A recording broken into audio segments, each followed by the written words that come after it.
As a man going his own way, you're going to need to understand the fundamental rules of the lifestyle you're choosing to lead. Avoid relationships. The bond between men and women has simply devolved into a state of warfare.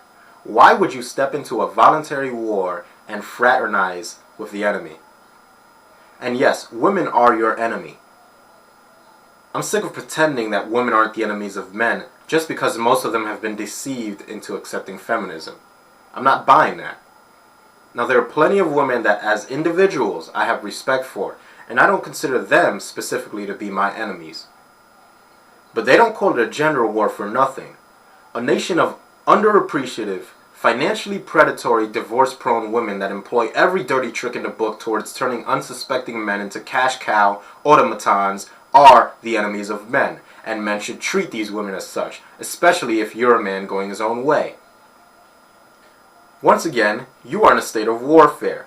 Feminism was generally engineered by men, not by women, but this changes nothing. Men are under the attack, and we're at war with an enemy that has one thing men can't resist: pussy. And pussy is camouflage. It hides the true nature of the enemy. The enemy cares nothing for humanity. The enemy aborts human life for her convenience. She claims it's her right to do so as a woman, but she neglects to mention how many girl infants are being aborted in the process. If she's really for women's rights, why does she then deprive life to baby girls that will eventually become women?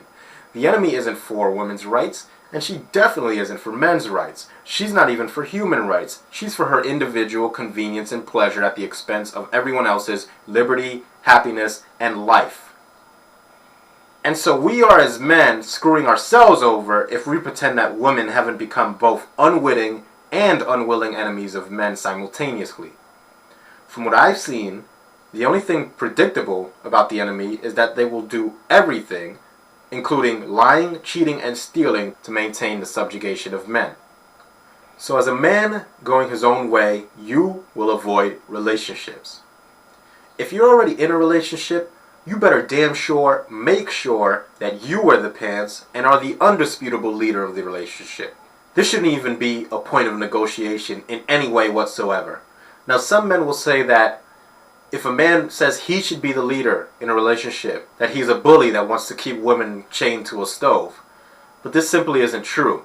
I fear they misunderstand what the whole point of man being a leader is. What they have yet to realize is that due to the state of warfare that men and women are in today, if you don't take control, she will eventually control you and the relationship. Today's women, when put into positions of leadership, whether it be government, business, or a relationship, will almost without exception lead it right into decay and decomposition. Remember that most women can't even understand the concept of cause and effect in their own personal lives. I mean, they can get pregnant, safeguard, here's some welfare checks, keep on spitting them out. She can get a divorce for no apparent reason other than maybe boredom. Safeguard, here's all his money. Who cares if he has to live in a trailer now? You're alright, and that's all that really matters. Let's go back to pregnancy. She gets pregnant unexpectedly. Safeguard, let's give you some tax dollars that are predominantly paid for by men, and you can go take care of it at the next Planned Parenthood. You suck at your job? Safeguard, file a sexual harassment suit. Having trouble finding a job? Safeguard, here's some affirmative action for you. Feeling down about your sluttish, whorish ways? Safeguard, here's the entire mainstream media here to tell you that your used up, group sexed, pill-popping ass is just as desirable as a nubile virgin. What's my point? My point is that leadership can be defined as having an intricate understanding of cause and effect. And in the days of abortion on demand, false rape accuser pussy passes, and cash for out-of-wedlock babies, men are the only ones that fall under the jurisdiction of responsibility and cause and effect. Now I want to remind men that relationships are merely microcosms of how women will act on a socially macroscopic scale. Let's focus on disasters like 9/11. What happens when shit hits the fan, like on a day like 9/11, and people's lives are at risk? A bunch of men act decisively, suit up, and run into smoldering skyscrapers to save lives, without hesitation. Now, out of the hundreds of firefighters that died that day, how many were women? That's right, none. because they were too busy saving themselves to worry about saving lives. Relationships on the scale of one man and one woman aren't any different. Now, of course, in a relationship, you'll never have to deal with any terror attacks or anything, but eventually shit will hit the fan. And if a woman is in a position of authority in that relationship, especially if the government please bail me out of any and all things inconvenient attitude that they have, a woman will choose to cut and run instead of actually looking for a solution that benefits both parties. Remember this. Woman has a skiing accident and is paralyzed from the waist down for the rest of her life. Most husbands will stick by their wives. Man suffers the same fate, and most wives would be banging the director of the My Husband's Paralyzed support group in months. And this is the reality. Men act decisively and take the intelligent risk, while women generally don't, especially since they've been unfamiliarized with the concept of cause, effect, and responsibility. Are there women that are smarter and better leaders than some men? Yes, of course. I've never denied that. But if I need life-saving brain surgery, I want my surgeon to be a man. If I'm flying overseas, I want my pilot to be a man. If I need to learn how to operate heavy machinery, I want my trainer to be a man, and most women secretly agree with this. Now, this is my humble opinion on why men should lead in practically all facets of society, not just in relationships. Now, I don't pretend that society will then become a utopia just because men are in charge, but it sure as hell won't become a feminist dystopia either.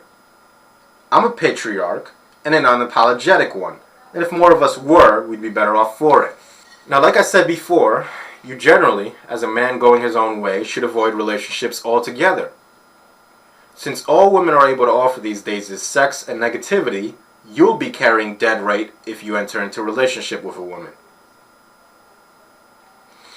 Now, I normally wouldn't advocate this, but try to keep your dealings with women you find attractive down to a strictly superficial, casual sex relationship. If you can't do this without becoming pussy whipped, then don't associate with women at all. Men going their own way should focus on transferring paper money to wealth and resources, such as land and building, literally building your own homes instead of entering into debt-laden mortgages. Alternative forms of powering your home should be researched. Solarizing your home is becoming cheaper and cheaper these days, and you don't have to pay electricity bills to the sun. Horticulture and learning to grow your own food is definitely a plus. Now, of course, you want to exist within and outside society, so focus on making cash money in your job, whatever that may be, but be prepared to be able to live indefinitely without one. Consider adoption. Now, it's too dangerous to have children with con artists and professional divorcers, but men must set out and instill what we've learned about the pitfalls facing men today into the minds of the next generation of men. Truthfully, I see no other way to do this besides adoption. Now, some will say that they ain't raising another man's kid and this and that. And trust me, I understand where you're coming from with that. But a big part of the deception involved in raising another man's child is when a woman deceives you into doing it by making you think that it's yours. Now, if you know up front that it's not biologically yours, then to me it's more like helping another fellow human being, and specifically another fellow man or boy that's going to grow up into a man. Now, I know most men won't like the idea about, raising another man's child, but think about it and ask yourself, how will the next generation of men avoid becoming feminized slaves of women? I'm done. Good night. God bless.